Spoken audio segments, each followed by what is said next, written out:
Among his achievements in the business world, he won 2 fellowships to the Poynter Institute in St. Petersburg, Florida, for publication design and media ethics studies, was one of 12 UC Berkeley Digital Journalism Fellows in 2003, and in 2004 founded Insider, a free weekly for 20-somethings in Rochester.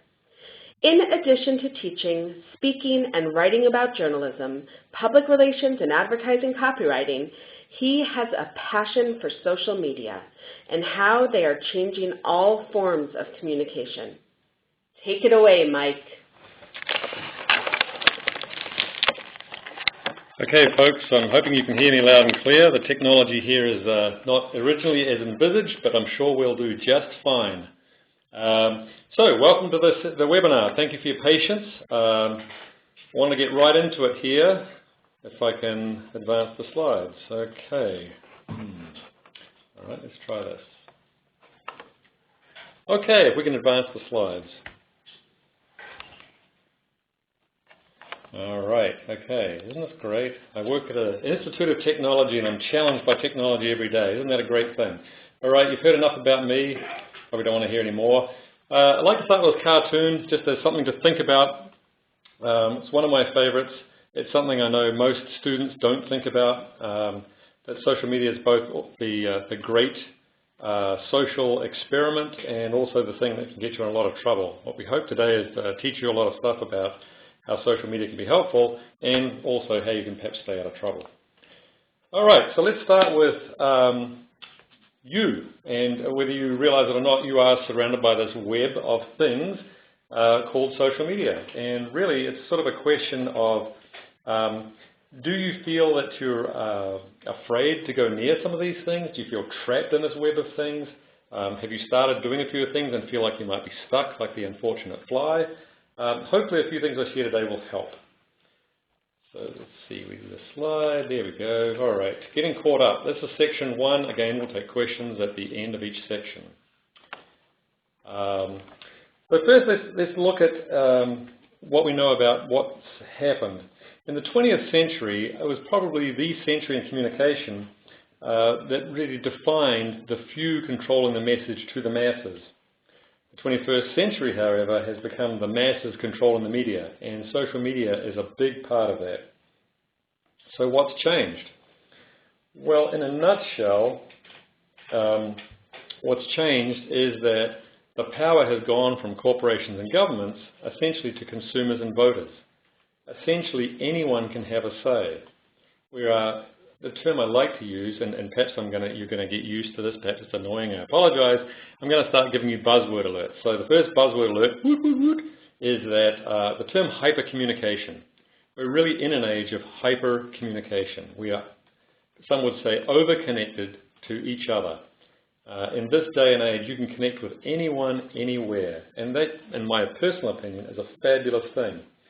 But of course, you know, that does mean that the days when a few unhappy customers for a product, for example, probably could tell a few of their friends they were unhappy, and that would be the end of it.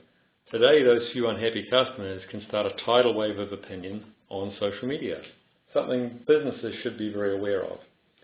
So, also talking about, you know, the days of a few disenfranchised voters being able to sort of gather people around an idea. In the cartoon there, about what happened in Egypt, where protesters essentially were able to use Facebook and Twitter to build a consensus among people that it was time for change.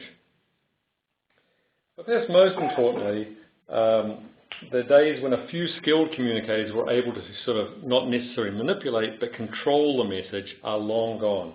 And that loss of control for governments, brands, individuals is palpable and for some quite frightening. There is good news though, and there's a lot of it, and that's what I'd sort of like to focus on. Because we're in this age of hypercommunication, think about it. You can literally be connected to anyone on the planet. I mean, how cool is that?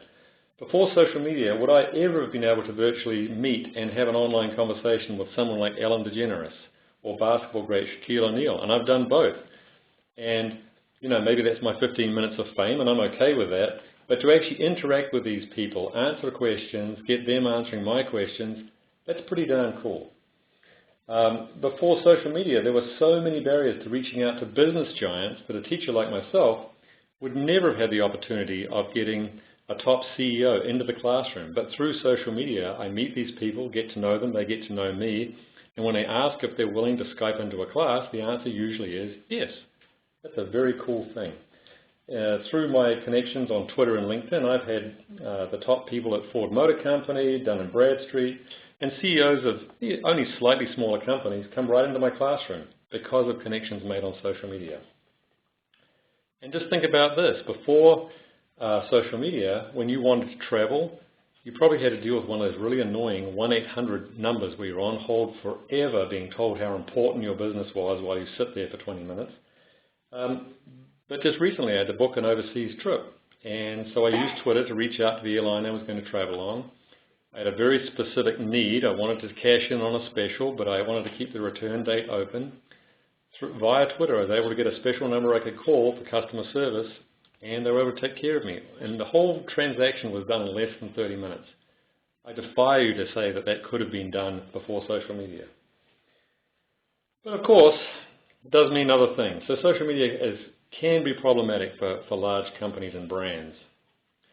So some of you may have heard the story of Canadian musician Dave Carroll, but I like to share it because it is illustrative of what can happen if you're not careful. So in a nutshell, during a trip on United Airlines in 2008, Dave Carroll, a member of the band Sons of Maxwell, was on a plane when one of the other passengers sort of cried out an alarm that the baggage handlers were tossing guitar cases and not catching them. Dave witnessed his case being tossed and dropped by United baggage handlers. When he arrived at his destination, his guitar, of course, was broken. And he tried for a year every means he could think of, email, showing up in person, letters to the CEO, any way he could think of to reach out to United and ask for compensation.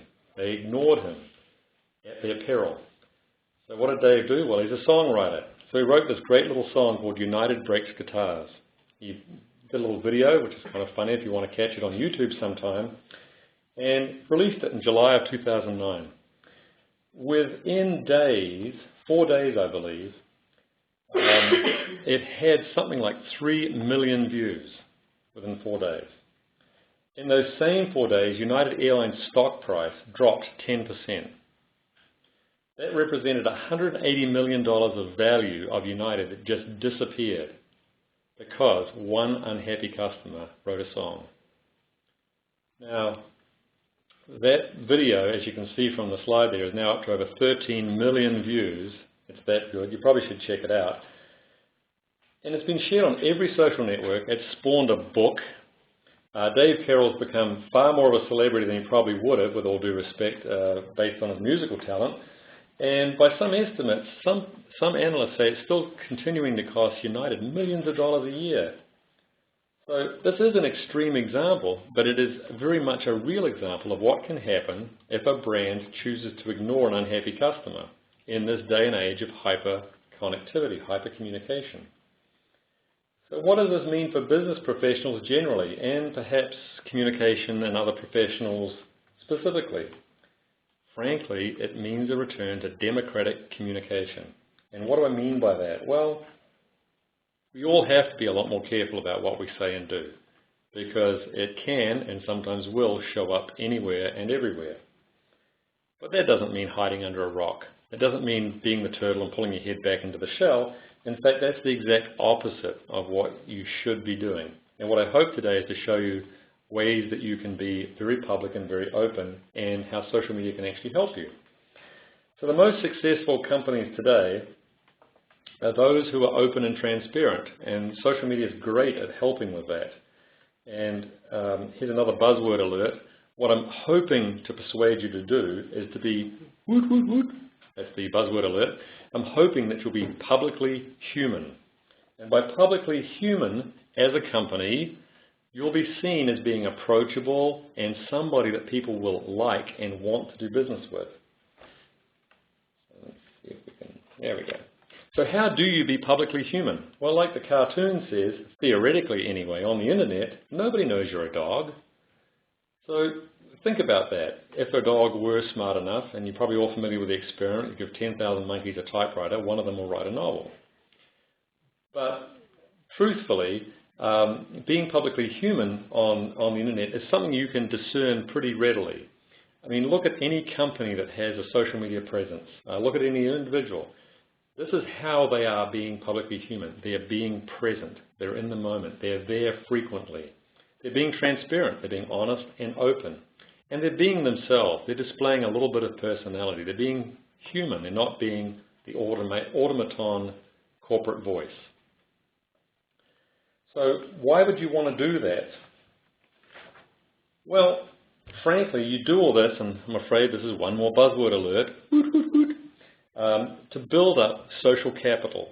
Now, social capital is the goodwill that you as an individual or you as a company can build up over time, so that in the event that something goes wrong, and occasionally things go wrong, people will not only be understanding, but they will rush to your defense. Now, when things are going badly and others are rushing to your defense publicly, how great is that? So who does this work for? Well, it works for everyone. So how do you get started? Well, in a nutshell, and we're coming up to some questions very quickly, and I'm throwing a lot of stuff at you, and I apologize, and if I'm speaking far too quickly, please put something in the message area. First off, you'd want to pick just a few networks, and I'm here to tell you that you don't have to be all over the web, but just pick a few networks. Just pick the 1 or 2 or 3 or maybe even 4, go as far as 4 if you have the time and the bandwidth, that will work for you. So, it's important that you participate. But what networks are going to work for you? If you primarily want to keep up with trends in your industry, connect with others, and even explore career options, you should definitely get on LinkedIn. And I don't buy this theory that if your boss sees that you're on LinkedIn, they think you can't wait to leave. Frankly, your boss is probably on LinkedIn too. There are all kinds of good reasons to be on LinkedIn other than looking for another job. If you want to get news and information updates in real time, you should get on Twitter. As a former newspaper guy, I can tell you that nothing is better than following the right people on Twitter and having news coming to you in an instant. It's a great news feed. So if you get on Twitter, follow a few people that are good suppliers of news and information, sharing tweets on topics that you care about, you'll find it very useful. If you like the newsiness of Twitter and the sorting capabilities of Facebook, then Google Plus might be a good choice.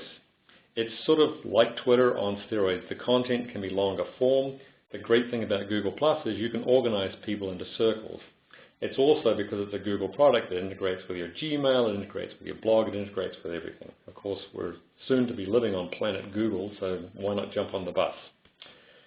And then last but not least, I would encourage you to think about blogging.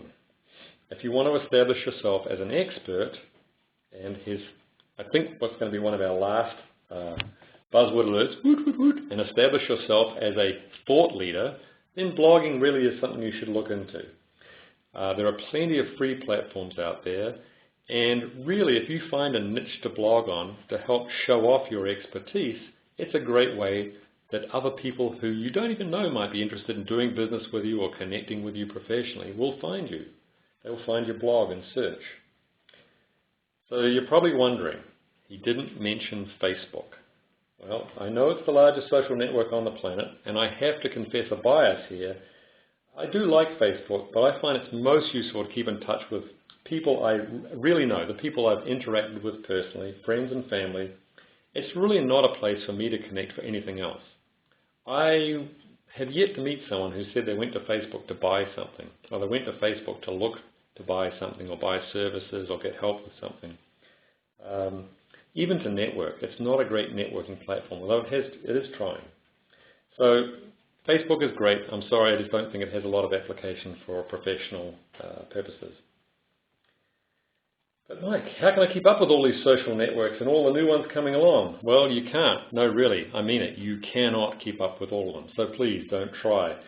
But there are 3 sites I'm mentioning here that might be helpful. Mashable, Social Media Today, and Alltop/social media.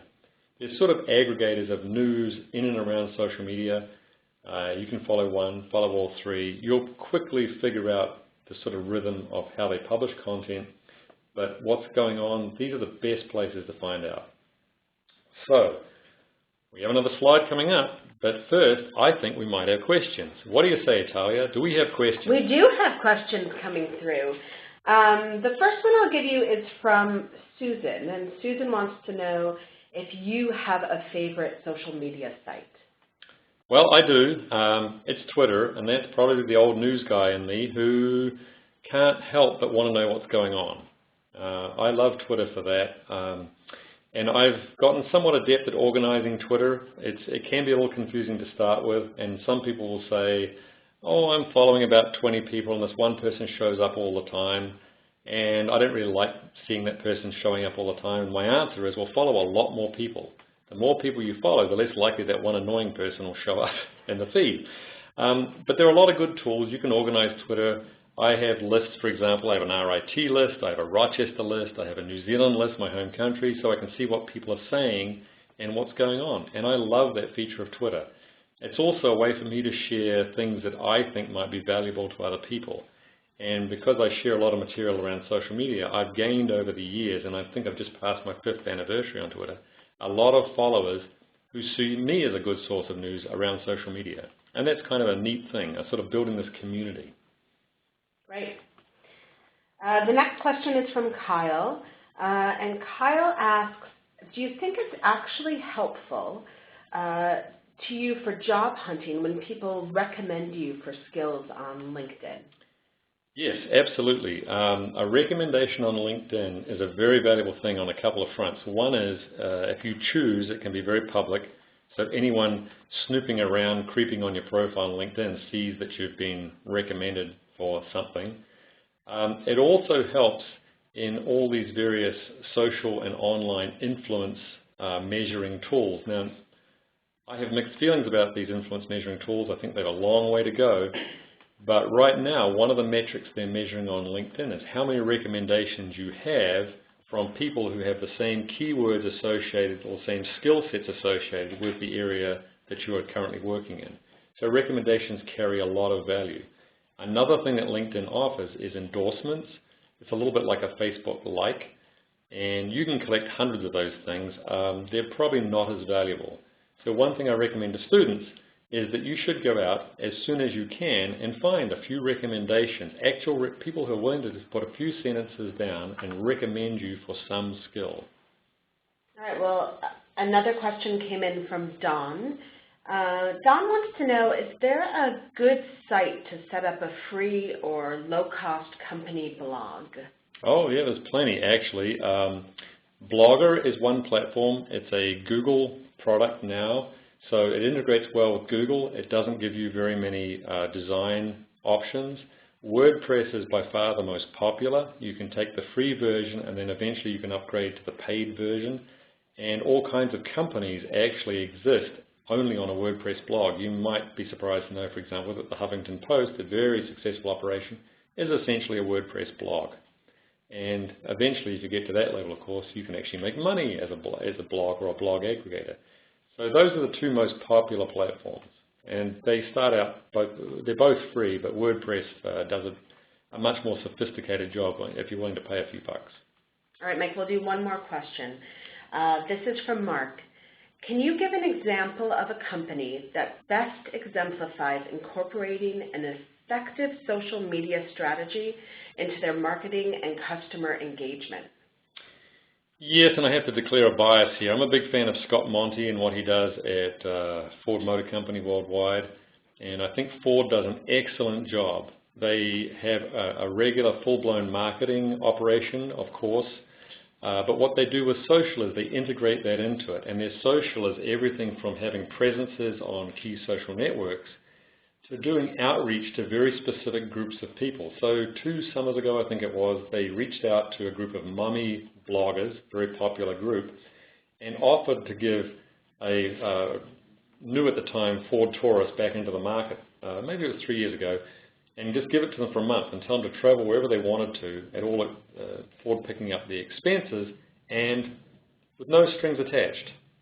So what they did with it is they got this pair of moms who essentially got a Ford Taurus and took off on this trip around America, and they blogged about it, and they got huge following. And the number of people, of course, there's not a straight line from someone reading a mommy blog about a Ford Taurus to someone walking into a dealership and buying one, but they do believe it increased sales by more than 20% in that first year than what they had anticipated. Another thing they did was they loaned out Ford Fiestas. I think this was 4 years ago now. They loaned out 500 of them and basically just told people, have fun with them.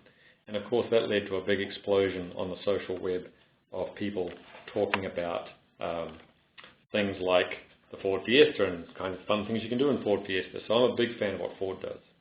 Well, Mike, we have several more questions that have come through, but why don't we move on to section 2, and then we'll filter those questions as we go along. Sounds good. Take it away. All right. And hopefully everyone's wide awake there. I know my voice can put people to sleep. I've seen it in the classroom. He's kidding, of course. All right, which brings us to section 2 of the webinar. And again, we'll take questions at the end.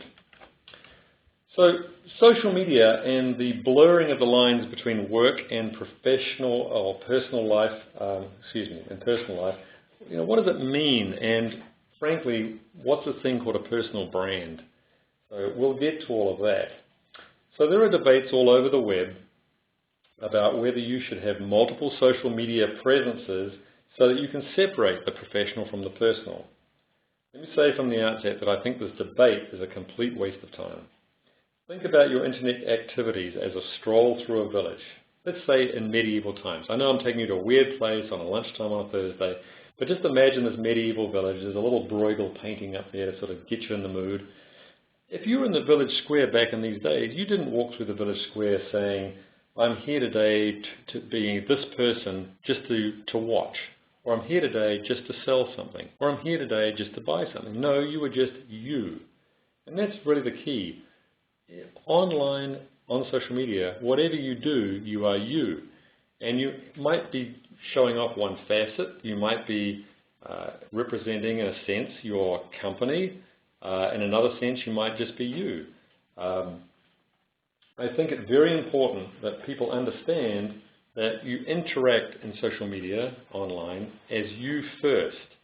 And if, and I see a couple of questions popping up in the Q&A regarding law firms and so forth, you may be in a highly regulated industry, but you're still you, and you can still say things like, hey, I'd love to give you advice on that, but I can't do it on the internet because I'm in a highly regulated industry, and for me to give legal advice on the social web might be a mistake. So you can still be you. So it really is important that you be yourself first and think about what you would like to find when you go into this virtual online internet village square. You want people to be genuine. So how does it work? For individuals, it's pretty simple. Be yourself, or keep calm and be yourself, as the image says. You should only be on the networks that you enjoy and have time for. I mean, it seems obvious, but I can tell you I know so many people who feel they have to be on LinkedIn, and they really don't like it, they really don't understand it, but they have to be on it. Now, that just doesn't make any sense, because if you have to be on it, you're probably not going to pay attention to it. And then, of course, you're not going to be present on it, which is one of the 3 things you need to be. You should talk naturally. You should talk as though you're face-to-face with the person. You should be helpful, be kind, be forgiving. I can't tell you how important it is to be forgiving, because remember, you're dealing usually in written communication, and so lots of signals about people's real intent behind their words are not there. Give them the benefit of the doubt. And last but not least, you really should not be selling or promoting anything unless you're invited to do so. The fastest way to lose an audience or not get an audience is do what a lot of small businesses do. They set up on social media and they start talking about themselves and only about themselves all the time and all the great deals they offer and how happy their customers are. They might as well go sit on a rock in the middle of one of the Great Lakes with a megaphone and just see how many people pay attention. It's a complete waste of time. For business, it gets a little trickier. You really have to pick one of the 2 approaches. So like the dude there walking in his business suit, pant leg, and dress shoe, or his jeans and his high tops, it can be a little trickier.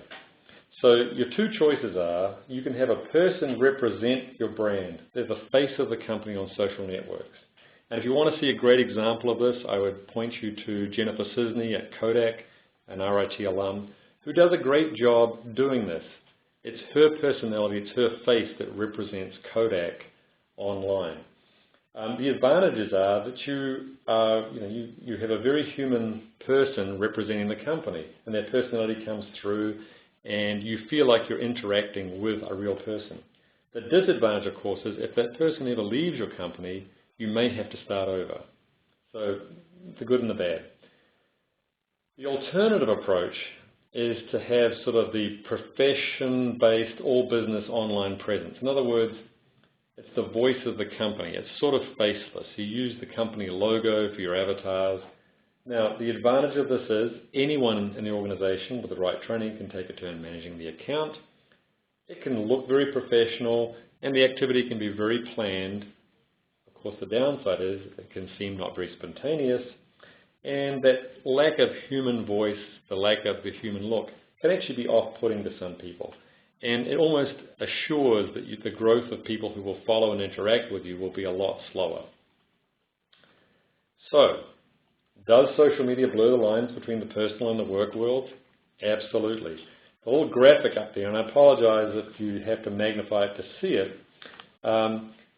But basically it's explaining why people go online to make social connections. You'll see that the absolute last reason, at 12.8% I think it is that people go online to make connections for shopping, for business reasons. It's the last thing they're there for.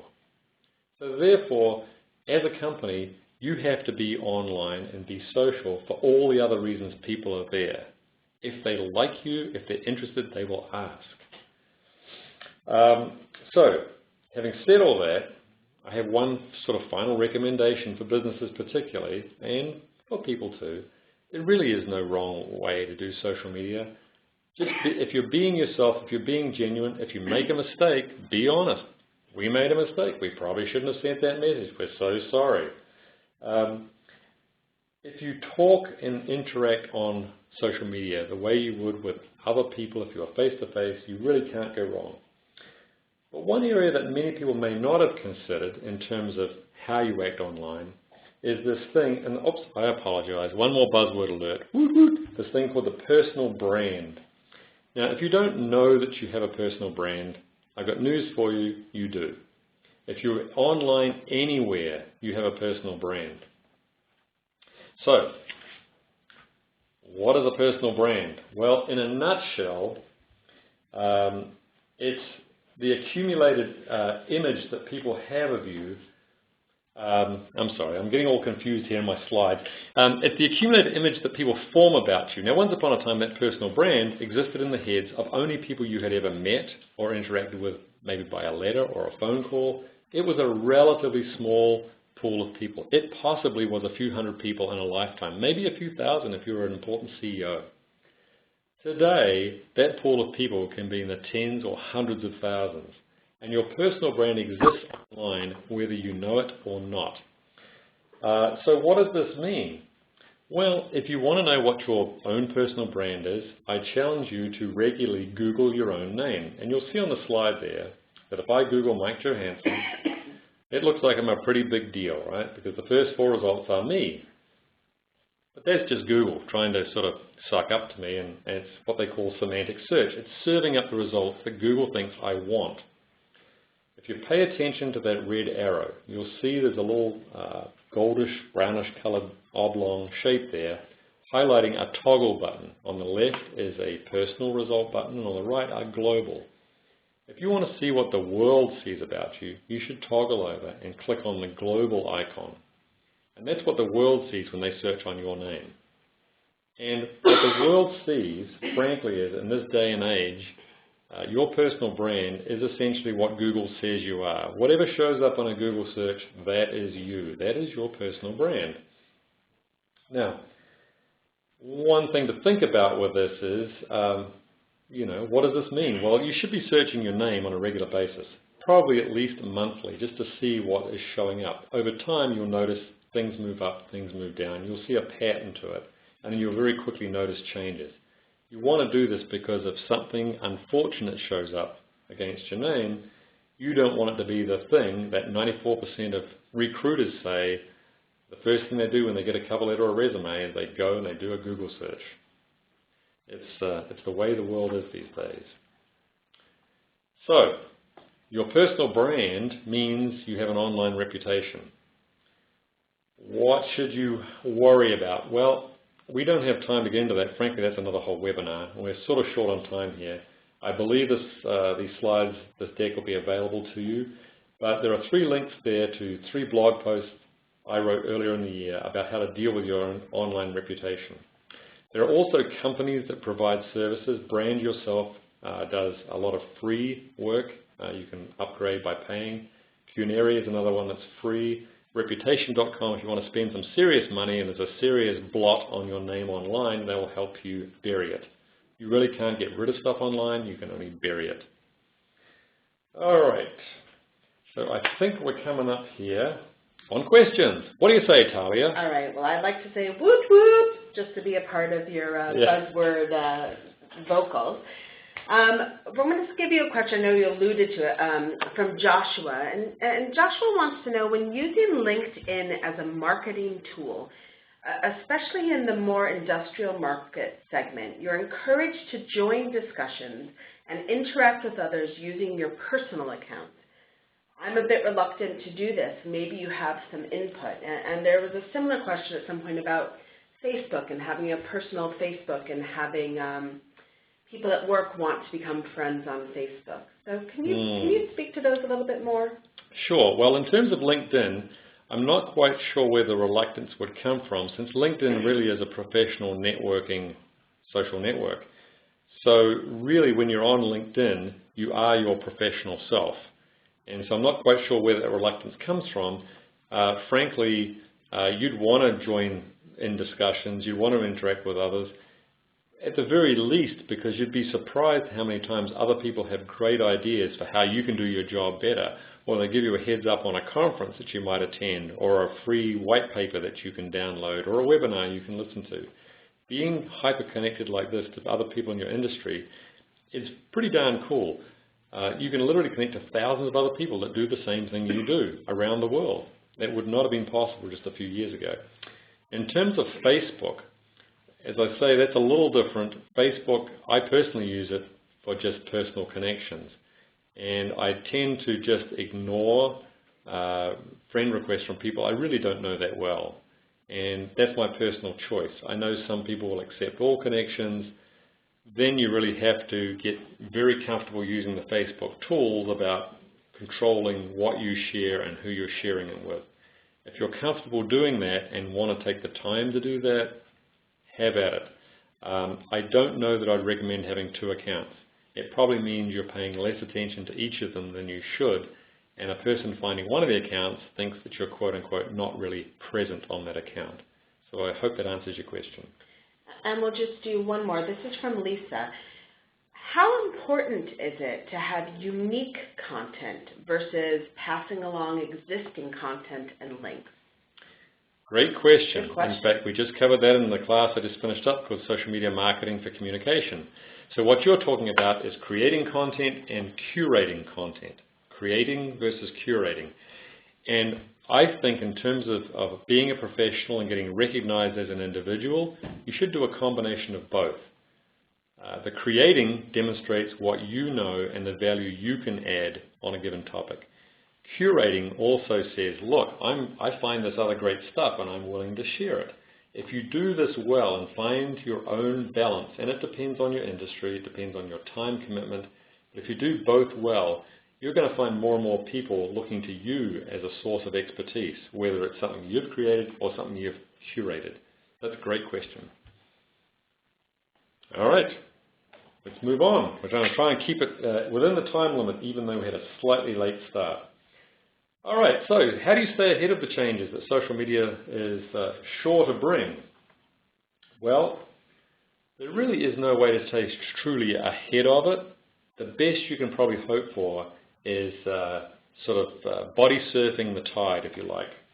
To quote Jeff Jarvis, a professor at the City College of New York, who wrote a great book, and if you're interested, you should check it out. I think it's only a Kindle book called Gutenberg the Geek. If you've graduated from RIT, the term geek probably is not offensive to you at all. Wear it with pride. Anyway, Gutenberg the Geek, in this book, he says, quote, "I believe the internet could prove to be as momentous an invention, as profound a platform as the printing press." He goes on to say that that power shift from corporations and governments back to individuals that the printing press began has been accelerated by social media. So really, the point is, you can't get all the benefits of social media without being in social media. And keeping up really isn't possible, but if you're in it, you're going to find that you're at least surfing that wave. All right, so for a few individuals, a few things you can do. First, have a plan. You want to decide on which platforms are going to work for you and when you're going to be on them. And this doesn't require a lot of planning because then it's sort of disingenuous. But if, for example, you want to be on Twitter, you want people to know that you're on there on a regular basis. Twitter's really all about being in the moment. And if you're only going to be on Twitter once a week, what are the chances you're really going to interact with or seem to be useful to anyone else? So on Twitter, for example, you'd probably want to be on it at least daily. You also want to think about picking your social style. How are you going to be on social media? So, for example, on LinkedIn, I try to be the helpful person and professional. On Twitter, I try to be a bit more personable, so I share information about social media, but I also might equally tweet out something I find interesting or cool about RIT or Rochester, the place I live. But pick your social style. You should also set some realistic goals. I mean, what are your goals for being on social media? At the very least, it should be to interact with other people who can help you, and vice versa, of course, whom you can help in the future. That's the value of being on social. And again, I've popped up those three sites, Mashable, Social Media Today, and Alltop/social media, as really three of the best places to start learning about what you might want to do. For businesses, again, you really do have to have a plan. It's sad that the social web is littered with websites that somebody started because we have to be on Facebook or we have to be on Google+. And you can see the posting lasted for 2 weeks and then just stopped 2 years ago. That's just sad. You should really take those presences down because it basically tells the world that you jumped in lemming-like and then really decided, no, not for us. So the number one thing to think about is ensure that social media fits into the overall business plan. A big mistake a lot of businesses frankly make is they think that social media can be this cure-all, this silver bullet to help with marketing. We don't have a budget for marketing anymore. Let's use social media. Frankly, social media will never work on its own.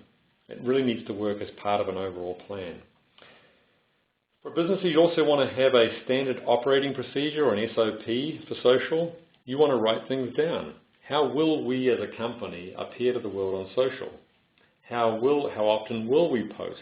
How will we react when people criticize us? You'd want to consider training, mentorships.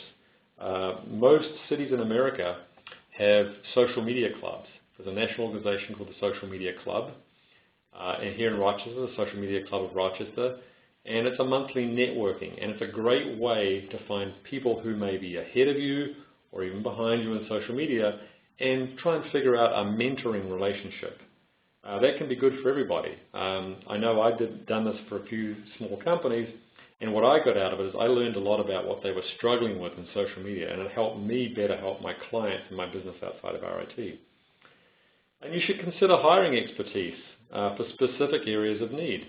If you specifically want to get up and running on a blog, consider hiring someone who has that expertise. There are experts all over the place, and if you need help, I'm going to have my contact information at the end. I'd be happy to sort of point you in the direction where you might find some of these people. And there's a few must-dos. And people don't often think about these. I mean, there's literally hundreds, but I tried to boil it down to just a few key ones. Your social tactics should be platform agnostic wherever possible. And by that I mean Don't think about something you're going to specifically do on Twitter but never do on Facebook. That just doesn't make sense. You know, as a brand or as a person, you really are the same thing, the same person. You should be open to modifying tactics based on success. In other words, give things time enough to prove their worth and then ditch them or do more of them if they're successful. Be very cautious about spreading yourself too thin. The best practice is start with one platform and get it down, get it running so smoothly, you're seeing success, you're doing well, add one more. Get that running smoothly, do it well, add one more. That stepping stone approach is by far the best.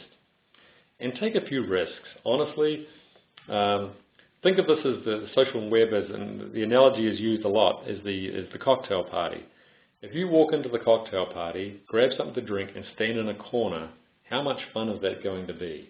No, you should walk up to a few people that you have no idea who they are, what their background is, ask some questions or listen in on a conversation. That's really how social is at its best. All right, so I think we're bringing it home. We're doing it on time. Any more questions, Talia? Why don't we do two quick ones? So I know, Mike, you spoke about your opinions of Facebook, but what's your opinion of Facebook business pages if someone is going to use Facebook for business? That comes from Martha. I think they have their place, and there's some good analytics you can run around them so that you can actually see what's working and what's not working. I think Facebook is absolutely a great advertising platform. For example, if you have a Facebook business page and you get into their pay-per-click advertising, it is so hyper-targeted. I hear nothing but good things. I know from my own experience that the pay-per-click campaigns on Facebook are great value for money because you can drill down to an audience that's really small, really targeted, and you're only paying to reach the exact people you want to reach. So I think there's all kinds of good things that you can do that way on Facebook. What I don't hear a lot of is people saying that they're getting a lot of actual business from Facebook. So having the presence, being there, having it as a place to interact, great. In terms of actually getting business once they get to your Facebook business page, I think it's more of the shop window, if you like. This is who we are, this is what we're about, this is what we do. Come on inside. Have a way for them to get from there to your actual website where you can do some business.